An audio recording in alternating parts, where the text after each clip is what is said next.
Affairs at the Jerusalem Center for Public Affairs is very proud to have with us today one of the key ministers in the Israeli government,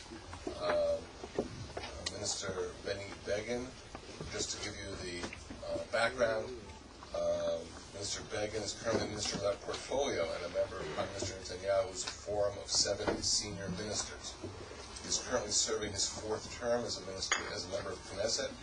He first served in the Knesset as a Likud MP from 1988 to 1997. During this period, Minister Begin was a member of the Foreign Affairs and Defense Committee as well as Minister of Science. In 1997, he resigned in protest against the Hebron Agreement. He was appointed as Director of the Geological Survey of Israel. Minister Begin returned to the Knesset in 2009, and he has really been at the forefront of Israeli thinking about how to deal with the challenges of peacemaking in this part of the world, and how the state of Israel must elect a responsible course for its security, given the uncertainties that we face. Benny, the floor is yours.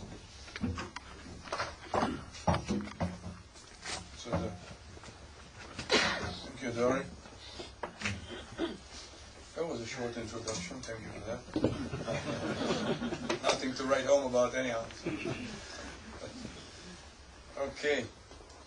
I learned some English on my way here because it was the first time that in the title of this meeting I met the term Flashpoint. I didn't know what Flashpoint was, and we had some discussion. So I think I know what it means now. And Jerusalem is a flashpoint of the Israeli-Palestinian negotiations, whatever. So I'll try to take it from there. But I really think that it is an appropriate title because Jerusalem, maybe in general, has that quality that it makes things clear. It clarifies issues, and issues that might be a little bit foggy otherwise, because of the intensity of the dispute and the very basic natural qualities of Jerusalem and the historical background of Jerusalem and the historical background of Jews, Muslims, and Christians, or Jews and Christians and Muslims maybe, according to historical development in Jerusalem and to Jerusalem, does make it an example of what we're all talking about, or what we should all talk about to make things clear. You're all aware of the old term, I think American, but others, diplomacy, constructive ambiguity, but at least occasionally we need some constructive clarity. So I'll try to be as clear as I can on the issue, and my point of departure would be the failure of the Israeli government and the PLO leadership at the end of 2008 under the banner of the Annapolis process to reach a lasting agreement between the parties. In order to understand it, we have to just quickly repeat the basics. What did Prime Minister Olmert put on the table? What he proposed to Mr. Abbas, to Abu Mazen, sometime in November or December of 2008. I think that everyone would agree that these were very far-reaching propositions or proposals. I'll try to describe them through the eyes of Mr. Abbas, because he made them clear in his momentous interview in the Washington Post.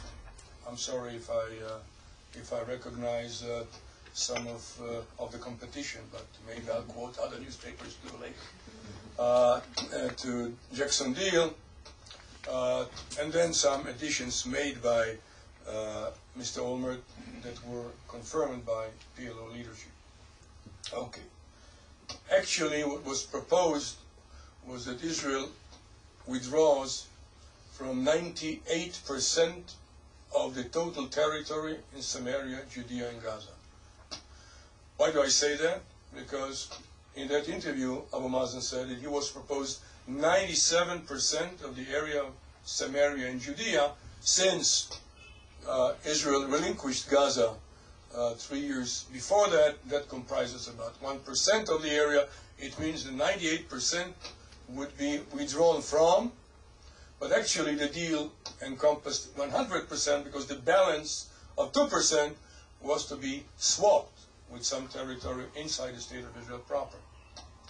Then he proposed a safe passage between Gaza and Judea, admittedly under Israeli sovereignty, not under PLO sovereignty. Then, according to Abu Mazen, I will hastily comment that it is denied by Mr. Olmert, but through the eyes of Abu Mazen.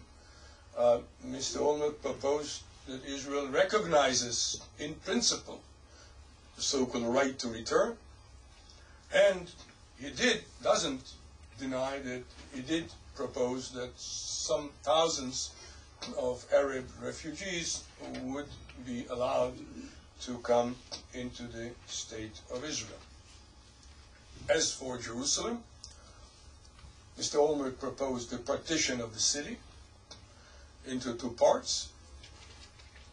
The neighborhoods which are more populated or populated by Arabs would become, according to this proposal, a part of the Palestinian, or the capital of the Palestinian sovereign state.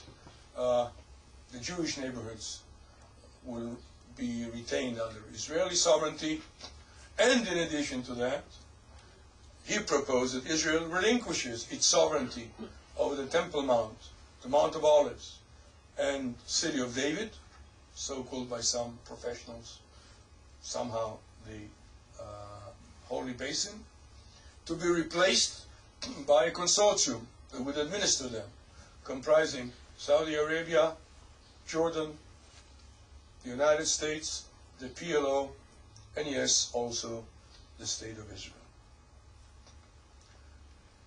This proposition was declined. I know there are some excuses that have been produced, some of them by my colleagues. It was too late, Mr. Olmert was lame duck, etc. Such excuses have not been usually expressed by the PLO leadership, on the other hand. And we all should remind ourselves that during negotiations, no one told Mr. Olmert, please, we are not interested in hearing your proposals, you're a lame duck. November, December, it could have been said. It was never said. In order to put far-reaching propositions on the table, he was okay as prime minister. And all these are excuses. I think the most direct and succinct expression of the difference comes from, again, Mr. Abbas in his interview at the end of May 2009. In that Washington Post interview, he was asked, so why did you decline it? And he said, the gaps were wide. I think it does reflect truthfully the situation. From his point of view, from their point of view, the PLO point of view, the gaps were still wide. Let us also remind ourselves that we know now, or we have known that for several months, no more than that during the negotiations within the Annapolis process in 2008, when the PLO leadership was asked whether, once an agreement is reached to the liking of both parties, PLO would agree to include an article stating that this agreement puts an end to the conflict and concludes all claims by the parties, that question was answered negatively. Okay. Why? And why would this proposition still leave the gaps as wide as to become unacceptable from the point of view of the PLO leadership only a year or so ago. For that, Jerusalem does serve a purpose, because the PLO actually tells us we do not suffice ourselves with a situation in which sovereignty over the Temple Mount and its surroundings is shared sovereignty, is administered by a consortium. This is not enough. The goal is to have Arab, Palestinian, Muslim sovereignty at that site. In order to understand that this is not a whim of the current PLO leadership, we can turn to the year 2000, to the proposition made by Prime Minister Barak at the time, another Ehud. Ehuds have a tendency to be very generous, but we have to check that assertion, of course, further. He proposed that Israel relinquishes its sovereignty to an Arab-Palestinian sovereignty over, as they explained it or defined it at the time, the upper part of the Temple Mount, and the lower part of the Temple Mount would be retained under Israeli sovereignty. I never understood the trick, upper, lower, but still, it was rejected. The assertion was that it must become Temple Mount, the holy HO and holy WHO should become and be retained under Arab Muslim sovereignty. And the corollary of that, or the reason for that, was well explained and has been well explained by PLO leadership.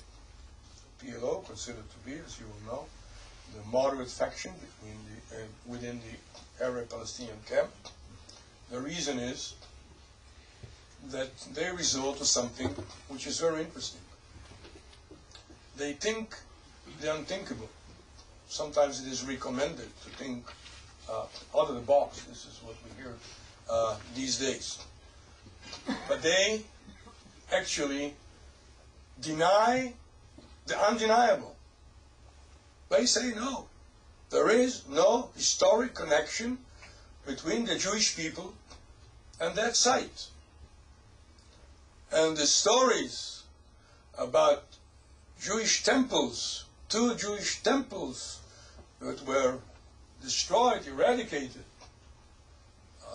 2,600 years ago and 2,000 years ago, is a fairy tale, is a legend. To some of you, this might become strange, but this is what they stand on. This is the position. This is the basic tenet. There is no Jewish connection to Jerusalem. Of course, it also means that once it is, the scope is enlarged beyond Jerusalem, it relates to Samaria, Judea and Gaza, and the Galilee and the Negev. No historic Jewish connection to these places. It might sound strange to many of us, not as a religious point of view, as a political point of departure. That's a call for action. If the connection is denied, then someone else should fill in the vacuum, and the someone else are those who do have historic connection with that place, with this place, and these are, of course, presented or represented today by the PLO, not to speak about others such as Hamas. I should add, maybe, I think it should be said, that the PLO leadership in this respect is consistent. It is consistent. It is methodical. It is not a whim. This is the basic philosophy. And you will find its corollary in their adamant refusal in recent years, both vis-à-vis the Olmert government and vis-à-vis the current government under Prime Minister Netanyahu's, that they would adamantly refuse to accept the state of Israel as the nation state of the Jewish people. And the reason might sound, again, ridiculous to you. The reason, from their point of view, is simple and clear, and they explain it openly. The reason is that Judaism is not a nationality from their point of view. Judaism is merely a religion. Since Judaism is merely a religion, and since religions are not entitled to establish and maintain a state of their own, then ergo, the sum total of these two assertions is that the state of Israel has actually no right to exist as the nation state of the Jewish people. That practically they recognize its reality, its being here, doesn't mean that it is to their liking. And they do not recognize, and they will not recognize, the state of Israel as the nation state of the Jewish people. Again, that might sound a little weird to some of you guys here, guys including girls, I'm using the American expression. I would urge you to take very seriously the recently reaffirmed platform of Fatah, as reaffirmed a year ago, less than a year ago, about 10 kilometers from this hall in Bethlehem on August of 2009, and was put on their website on August 13th at night. It is a momentous event. Fatah, after 8 or 9 or 10 days of deliberations, had several options. It could totally disregard its older platform, its charter. They could have regarded it and adapted to current political international climate. They could have amended it, but they preferred the third option. And the third option was on August 2009 to reaffirm their platform, their charter. I'll read the pertinent text to you. The goals, principles, and methods, as they are written in Chapter 1 of the Fatah Charter, are the basic point of departure for our movement and are part of the ideological and political identity of our people. What is there in Chapter 1 of the Fatah Charter that was, at least, I didn't check lately, or I didn't ask someone who reads Arabic to check lately. It was posted on the site. And Chapter 1, the point of departure for our ideology, etc., includes Article 19, saying the following: armed struggle is a strategy, not a tactic. The armed revolution of the Arab Palestinian people is a crucial element in the battle for liberation and for the elimination of the Zionist presence. This struggle will not stop until the Zionist entity is eliminated and Palestine is liberated. Unquote. So there we are. The state of Israel is not there. A Zionist entity is there. Not the Jewish nation deserving the one and only sovereign state on earth. It's not there. It is not in their mind, in their philosophy, in their ideology, and will not be there for a long time unless they are impressed by the international community to amend it. It's not going to be an easy task.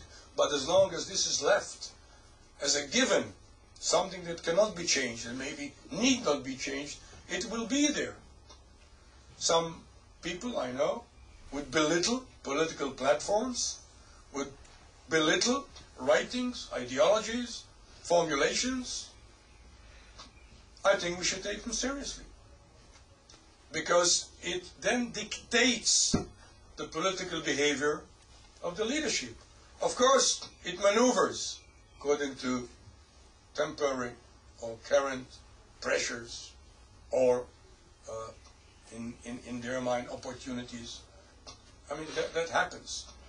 But that's the basic. And I think that you can see now that this is very consistent with what I refer to as denying the undeniable. He who can deny that Jews form, or Jews are, or Judaism is a nationality and not only a religion, it is indeed a unique phenomenon among the nations and a unique phenomenon in the history of people as known to us, but is there. Those who deny Judaism as a nationality deny the historic connections of these Jews to Jerusalem at large and focusing on the Temple Mount, which has become, if you wish, the crux of the issue, the razor edge. That's what they demand. I don't think they're going to get it. I don't see it. No, the Temple Mount is under Israel's sovereignty, will be retained under Israeli sovereignty. No similar propositions as were put on the table and declined and rejected time and again in the year 2000 and the year 2008 is going to be put on the table again. But the crux of the problem is not the position of a person like myself. I do hold that since the reunification of Jerusalem in 1967, United Jerusalem is the capital of the State of Israel, of the sovereign State of Israel, to be retained that way. I think that the United States administration by now does know that this statement reflects the position of the current government of Israel under Mr. Netanyahu's leadership. It's all there. But suppose that one could say, well, let's politically eliminate that Benny Begin, that obstacle to peace, and some of his colleagues, and have the good guys, not the right-wingers, warmongers, etc., such as myself, but the good guys, not the bad guys, the moderate guys, who proposed it, who put it on the table twice. Well, where's the solution? Where's the agreement? Where's the agreement by the PLO to come to terms with reality and to agree in some way or shape or form to the minimum requirements by any sober Israeli faction in the Knesset? I would put it this way. Mr. Abbas maintains that Prime Minister Olmert proposed to him too little. If you ask former Foreign Minister Livni, she would tell you that Mr. Olmert proposed too much. How can you, under this geometry, reach an agreement? Too little on one hand, too much, not my position, too much by the so-called alternative faction or alternative political force in Israel. No, it will not happen, it cannot happen, unless PLO leadership changes its mind and its heart and tries to reach something which is reasonable. I don't see it unless people impress upon them that they should do it. I'll cite a negative example. Back in June of 2009, in Trieste, the so-called quartet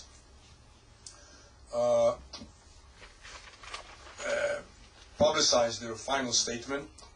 It's always quite long and quite detailed, and you have to read it very carefully. But for the first time that I know of, they included the term, the political term, two states to two peoples as a proposed solution. This is not my solution. You know my position. If you don't, then you ask me about it later. But this is agreed by many, not the PLO. You'll never hear from the PLO leadership or lay people or activists on the street that the solution from their point of view is a two-state solution. I'm sorry, they will never agree to say that the solution as they see it is two states for two peoples, because there's only one relevant people here, not the Jews. But then, from a point of view, it was quite a progress. Okay, so for the first time, they know now, the PLO leadership knows that the quartet, representing a serious chunk of the international community, does recommend that this would be the avenue to march on from now on. However, in March, in Moscow, another long statement, very detailed. There's a two-state solution. The two peoples vanished. They mention the Palestinian people. They don't mention whatsoever a Jewish people. What kind of signal does that send to the people who formulated again or reaffirmed that old formulation of the Fatah Charter? Please pay attention. I'm not quoting Hamas Charter. I'm quoting Fatah Charter, and it's all there. Many years ago,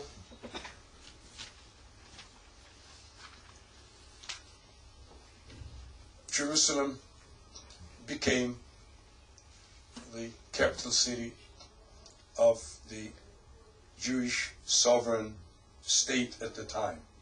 We're talking 3,000 years. Although people deny it, as I explained it, it is still, to a reasonable person, undeniable.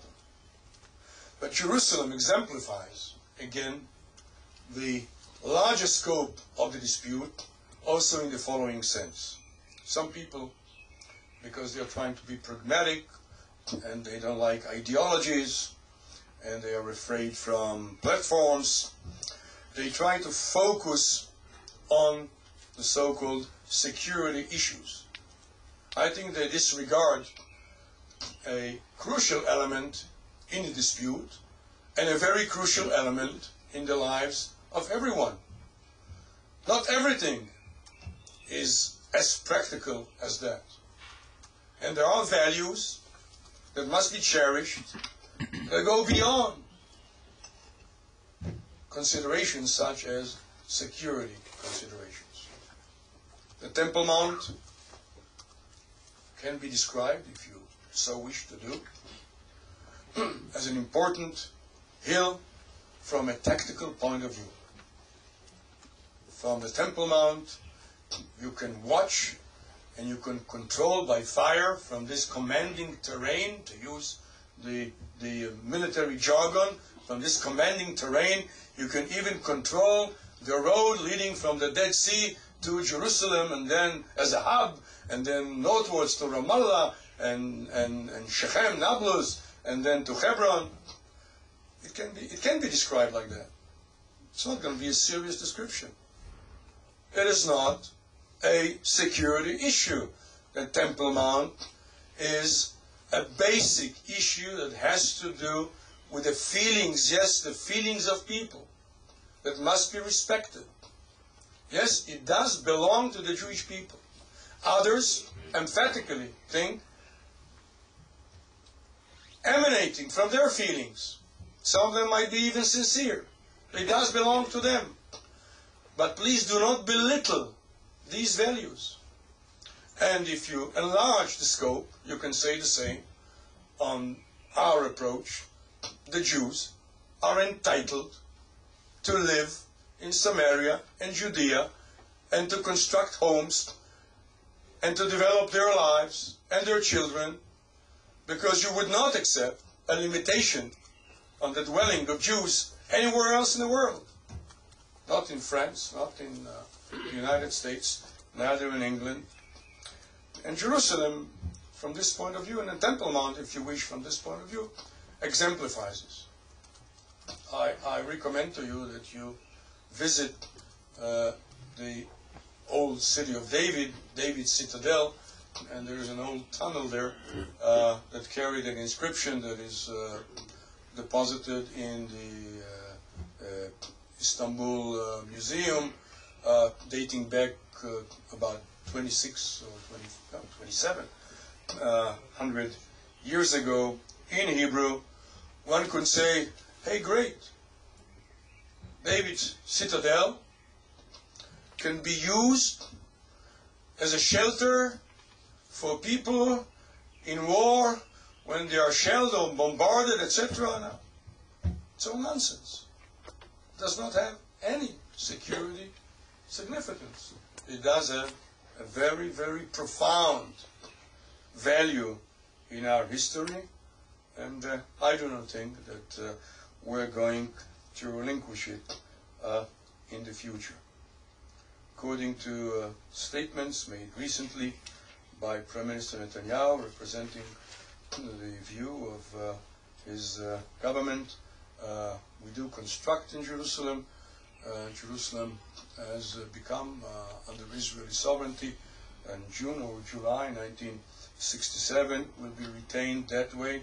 It is just impossible and unacceptable that people try to impress us that we should limit construction in Jerusalem. Jews and Arabs can live throughout the city. This policy will be retained, but what I try to impress upon you and to convince you is that the roots of the conflict are much deeper than that. And unless the leadership of our neighbors changes their view and their philosophy, very little actually would be achieved in the foreseeable future in the road towards a final settlement of peace between Jews and Arabs west of the Jordan River. Thank you.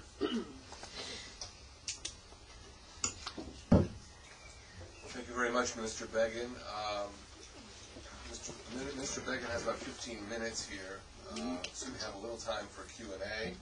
And I'm going to ask people, A, not to make long statements, and B, when you're given a microphone, to identify yourself, even if you think we all know you, you have to look at the text and identify who said what paragraph. So please remember to identify yourself when you are given the microphone.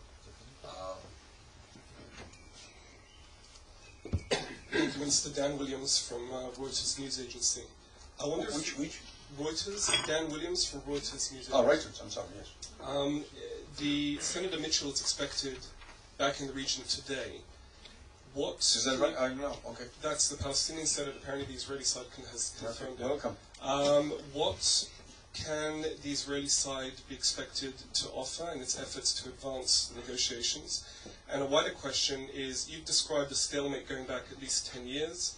You yourself publicly have opposed the idea of any Palestinian sovereignty west of the Jordan. I'm just wondering when you can authentically and honestly expect the Israeli government to simply write off talks with the current Palestinian leadership, such as it is. You've described it essentially as the equivalent of Hamas. When will there be that level of clarity where Israel says, you know what, there's no point, let's just call it off? Okay, let's take first one first. At my age, I usually forget the second one. But so you remind me. Please note when we are asked what can be expected from the government of Israel to offer, that we have offered quite a lot. previous Israeli governments actually stripped themselves from the Samaria, Judea, and Gaza, and parts of Jerusalem, and was of no avail. People must recognize it. To hint, I didn't say that you hinted, but could be construed or misconstrued, that everything now hinges on something further that Israel should offer. I would refer you to Mr. Olmert, who, now I'm quoting another newspaper, Competition, who in the Australian, back in Australia, in the end of November, said something to the effect, I'm not quoting verbatim, the thing to do now is to ask Abu Mazen whether he now, or then, November of 2009, whether he would now agree to accept the proposition of Mr. Olmert that he declined a year beforehand. And Mr. Olmert said, and if he says no, then there's nothing to talk about. I don't have to ask. I know he says no. How do I know he says no? And you know he says no. Because they insist that negotiations now would start at the point that they were concluded at the end of 2008. If someone wants to negotiate from that point of departure, it means, geometrically again, that he is not satisfied with what was put on the table for him and before him a year ago. They want more than that. Let me quote another newspaper that goes back less than a year ago. It's Al Dustur in Jordan. And you understand again that there's a method in this madness. Saib Arikat, the chief of negotiations in the PLO leadership, said there, described the history of their relationship in the last 17 years. At first they told us that we would run hospitals and schools. Later they were willing to give us 66%. At Camp David they reached 90%. And today they have reached 100%. Why then should we harry after all the injustice caused to us? Quite intelligent, I should say. Why should he suffice himself with 100% when he expects 117.5%? So the onus totally is not on our shoulders. Mr. Netanyahu is correct. I didn't share this view when he explained his position about the two-state solution. Then we propose and put into effect the suspension of new construction in Samaria and Judea, clearly not in Jerusalem. This was well received by many around the world. It was described by Secretary of State Clinton as an unprecedented step. She tried to, the American administration at that time, November of last year, not too long ago, tried to impress upon the PLO leadership that according to these new circumstances, they should enter into direct negotiations with the government of Israel, and they refused.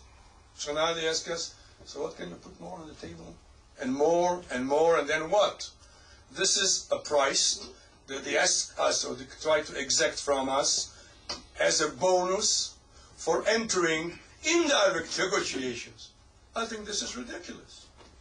And I therefore, if I may suggest, PLO leadership must be impressed by a international community position saying there is no substitute for immediately entering into direct negotiations without preconditions set on their very onstart. This is their idea. Another precondition, another precondition. One of my colleagues, I'm not sure he wants to be quoted, so I won't quote him, quote his name, calls it a receding horizon. You approach a horizon, and the horizon recedes. they pile on another precondition, another precondition. I don't think it's fruitful. They think it's fruitful because they would like to have more than 100%, and according to the way that the international community, including previous leaderships in Israel, according to the way they have been trained and educated politically in the last 10 years, they can expect it. I don't think it's realistic. I don't think it is useful. Direct negotiations without preconditions. What was the second one?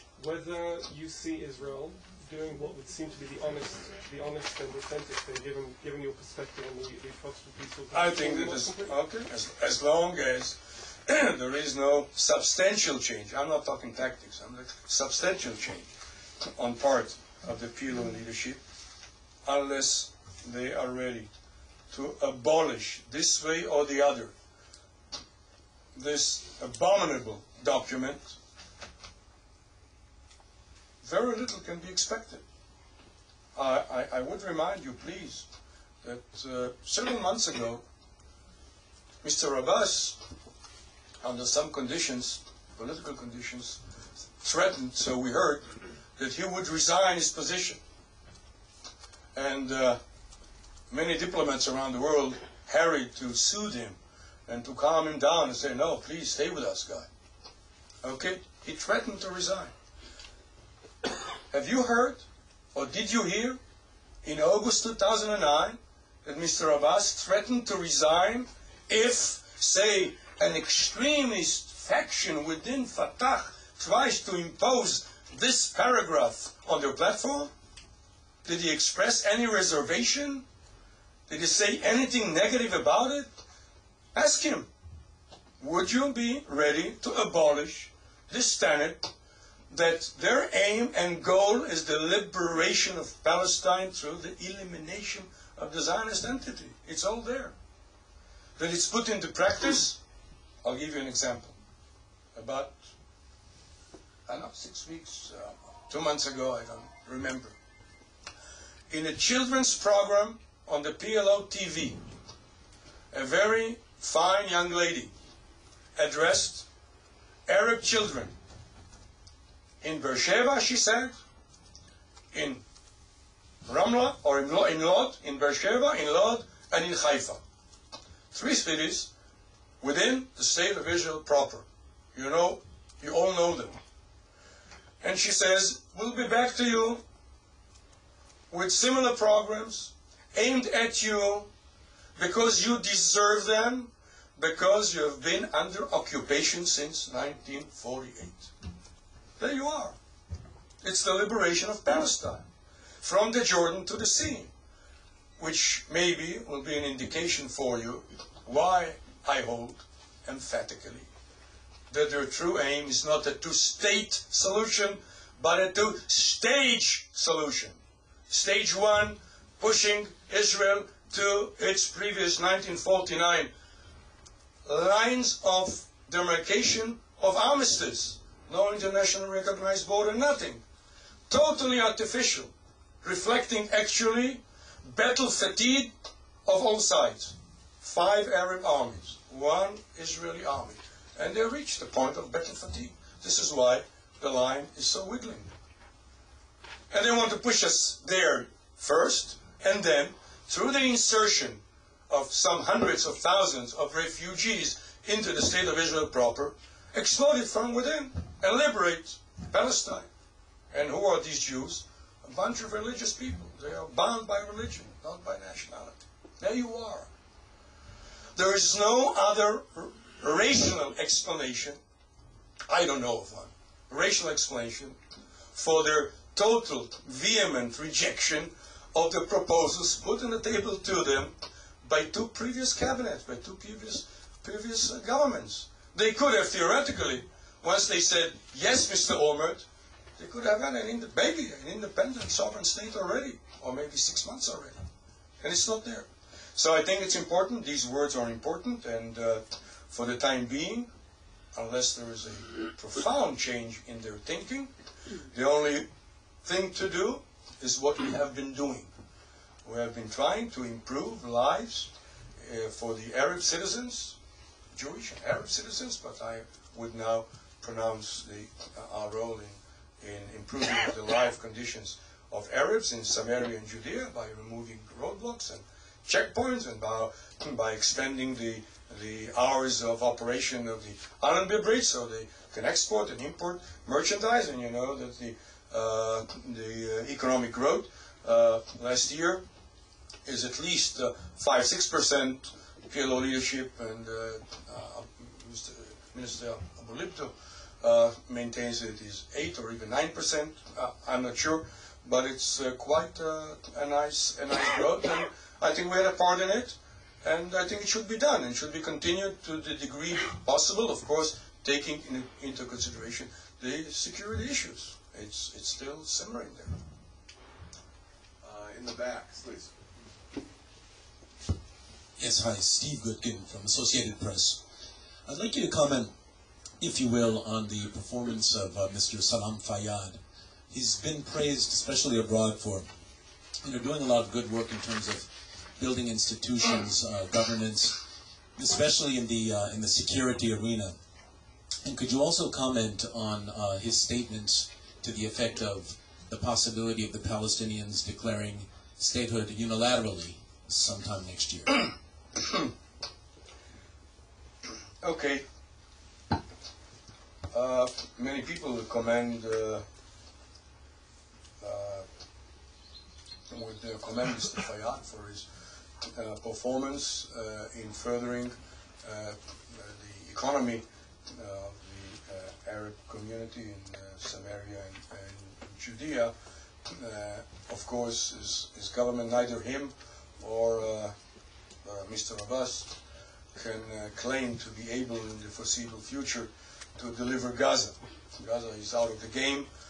Gaza became, after they kicked out within a week the PLO forces back in 2007 in June, became the first Islamic Brotherhood state. They are not going to give it up too easily. And of course some people would tend to, I'm going back to the future possible negotiations, some people have a tendency to disregard this issue, but I think it is very pronounced and it stands out. Gaza effectively is out of the game, and I don't think that the PLO leadership can claim that they can deliver it in this way or the other. However, I think we should say again that I didn't hear any reservation from Mr. Fayyad, from the PLO reaffirmed platform. What we do see is time and again, especially recently, that they name circles and streets after people meant to educate their youth at the way of jihad and sacrificing their life in the way that have been practiced for many years or some decades already. Recently, last week, now the street was named after Abu Jihad.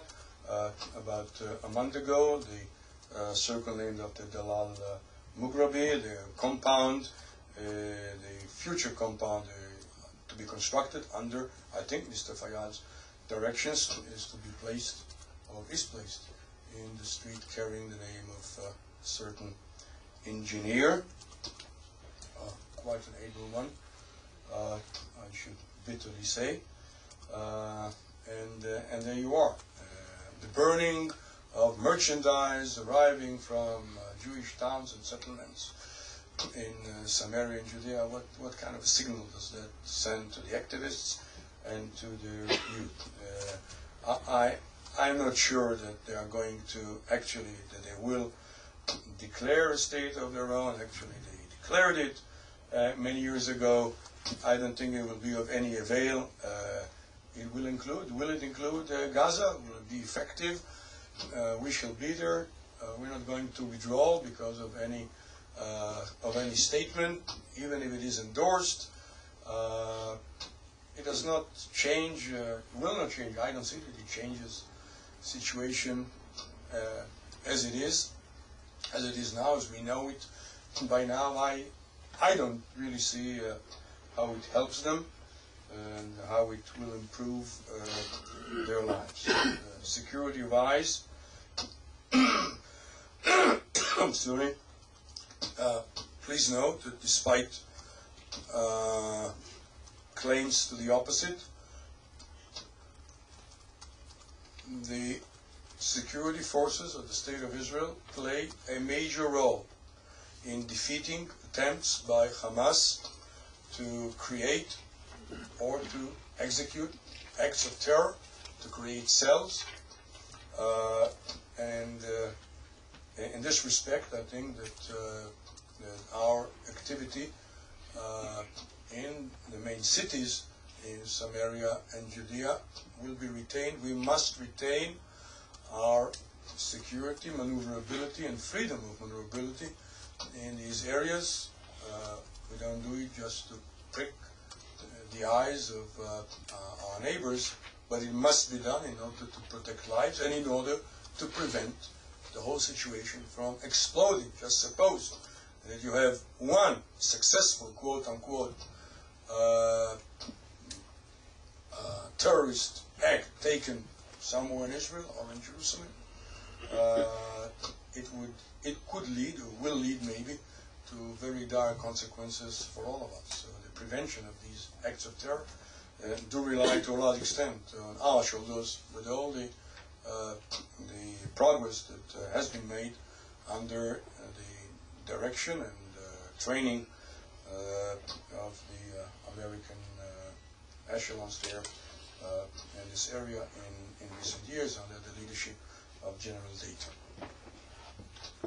We have time for one more question. Okay. What time do you have? We are really right at the end. Okay.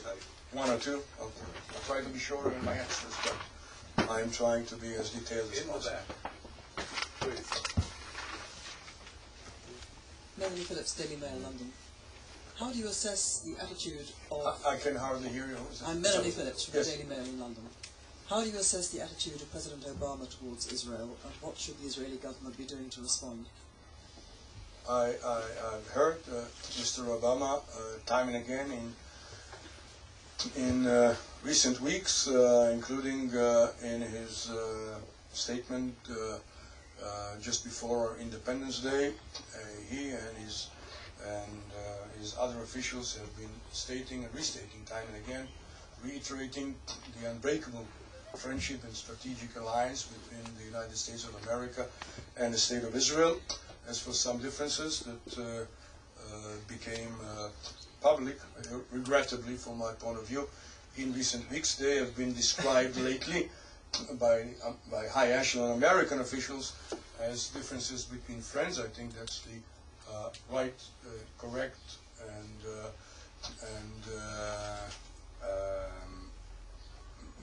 right and correct statement of affairs and description of the situation. Sometimes, yes, we may have differences.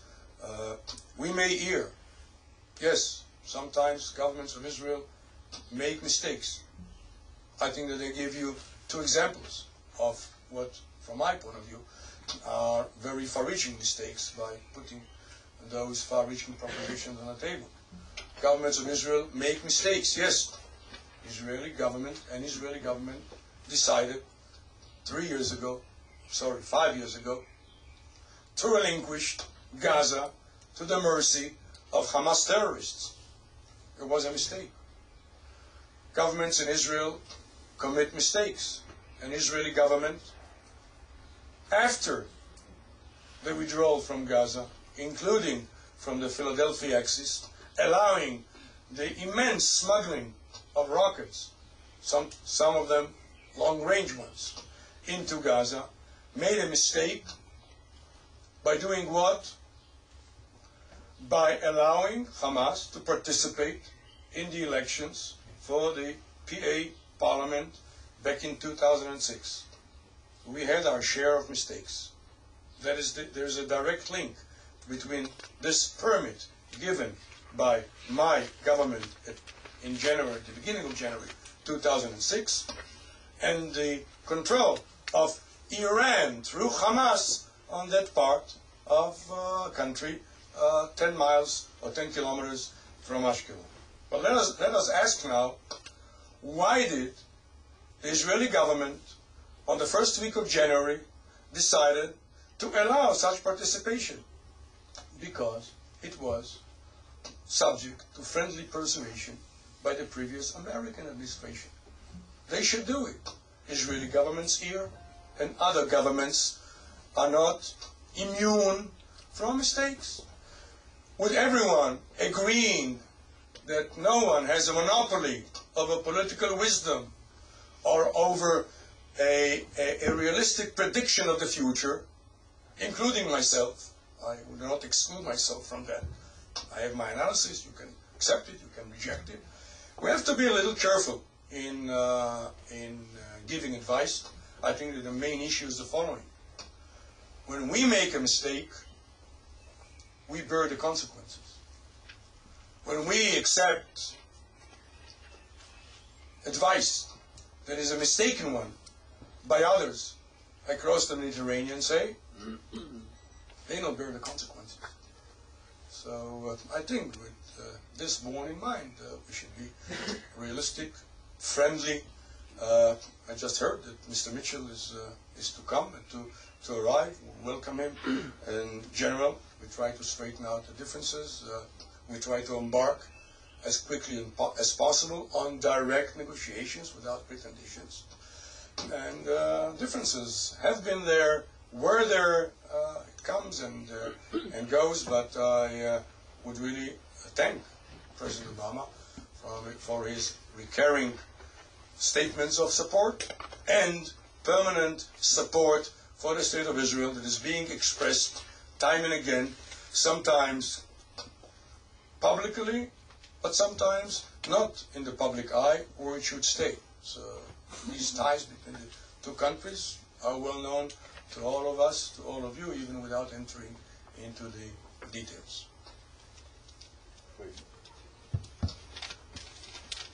Yeah, hello, I'm Naif Al-Faraj. I'm from the Embassy of Jordan, Tel Aviv. Yeah, first of all, I have a couple of questions, please. Regarding, you started your speech blaming Mr. Mahmoud Abbas for refusing Olmert's offer. But someone might understand that you accept the offer of Olmert, or you support the offer of Olmert. I thought that I said that this was not my opinion. I think I only a minute ago described this one and the previous one by Mr. Barak as mistakes in our policies. No, I could be. I should be. I thought that you know that, but I'll repeat it. Excuse me. My position is very clear. It rests on two moral pillars: the right, the natural, historical right of the Jewish people to its homeland, the land of Israel, which extends, yes, beyond that artificial wiggling line of armistice demarcation in 1949. And the other moral pillar is the right of Israeli citizens to national security. I think that it cannot be denied, although many people would like to, that at least in the last 17 years, it has been proven time and again that if you try to detach these two basic rights and to sever them, then the result is loss of lives of Israeli citizens to the hundreds and more than that. By relinquishing Jericho, Gaza, Hebron, Nablus, which we call Shechem, Jenin, Tulkarem, and Kalkilia, to the PLO hands, relinquishing and depositing our security in their hands, the result was the creation of havens of impunity for terrorism that resulted tragically in the year 2000 in so-called Intifada. Then there was an attempt to sever, to detach these two rights by relinquishing Gaza, and the result is the launching of hundreds of rockets on the southern part of Israel. This is my position. I reiterated it. It needs, therefore, to be recognized that we have a right not only for Jerusalem, but to construct dwellings, villages, and towns in other parts of our country. No, I do not I do not support the previous proposition, but I think it is important that others did, and they were declined. They were of no avail. This is, I think, an important political point. Yes, sir, I'm sorry. The continuous construction in East Jerusalem, and you are always asking the Palestinians to respect the right of the Jewish people, which goes back to 3,000 years, and you're asking them to recognize Israel as a Jewish state. But at the same time, you're not respecting their right to have their own state,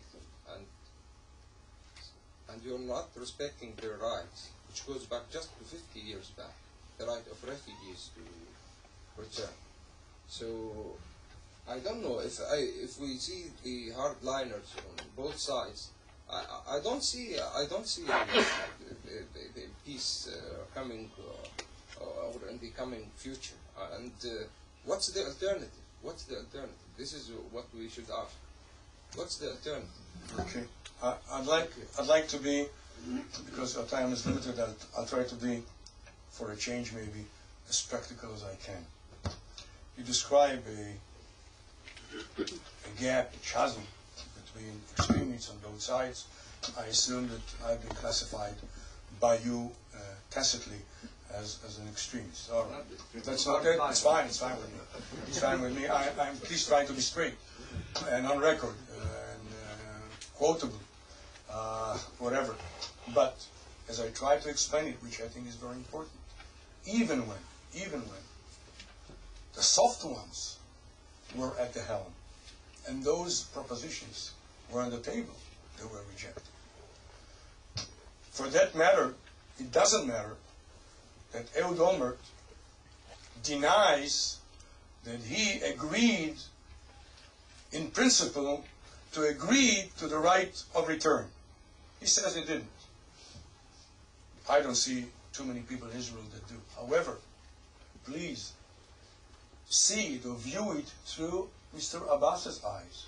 He claimed, when he talked with Jackson Diehl, that Mr. Olmert proposed that Mr. Olmert would, recognize in principle the right to return. It was of no avail. It was not enough. The gaps were wide. Now, if I may say so, whose turn is now? Whose turn? Again to say, what do you offer now? Mr. Olmert says, if they decline it, and they still insist on declining it, there's nothing to talk about from Mr. Olmert's point of view. He's not a hardliner. He's a softie. He's a good guy. He wants peace. Sincerely, how do we know? He proved it. And the proof is in the pudding. He put all that on the table. Why do you count me? I can be discounted. I've been out of politics in the last 10 years. I mean, I was out of politics between 1999 and, I'm sorry, wrong English, and 2008 or 9. I didn't interfere. Some of my colleagues tried to and could not to. It wasn't on the table. Then what? So I think maybe we should shift a little and see things as they are, I think as they are. I would agree with you, though, sir, that because of these circumstances, we do share one thing. We do not see a plausible, peaceful solution in the foreseeable future unless this leadership changes its mind and heart.